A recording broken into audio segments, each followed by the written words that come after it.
টলিউডে সাম্প্রতিককালে যে কটি হাই প্রোফাইল বিয়ে রয়েছে বা যে বিয়েগুলি নিয়ে বিস্তর চর্চা রয়েছে সেগুলির অন্যতম হলো অনুপম রায় পস্মিতা পালের বিয়ে। বিয়ের পর প্রথমবার দিদি নাম্বার 1-এ আসতে চলেছেন। গায়িকা সঙ্গে থাকছেন তার প্রিয় বন্ধু।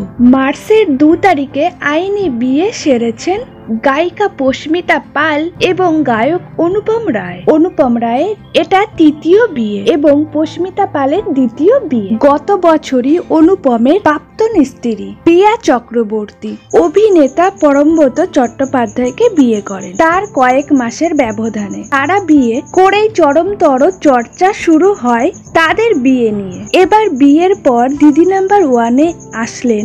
এসে পস্মিতা কি জানালেন তাদের সম্পর্কে সেটা জানতে আগ্রহী সকলেই। জি বাংলার তরফে এই আসন্ন পর্বের প্রোমো প্রকাশ্য আনা হয়েছে। সেখানে তাকে ইয়ারো দোস্তি গানটি গাইতে দেখা যায়। সঙ্গে ছিল তার প্রিয় বন্ধু সময়িত চক্রবর্তী। গানের পর রচনা বন্দ্যোপাধ্যায়কে প্রশ্ন করতে শোনা যায়। রচনা বলেন, অনুপম স্বামী হিসাবে কেমন? উত্তরে গায়িকা বললেন, পরের প্রশ্ন প্লিজ। এই মাত্র কয়েকদিন আগেই বিয়ে হয়েছে। তারই মধ্যে এমন উত্তর শুনে চমকে গেছেন সকলেই।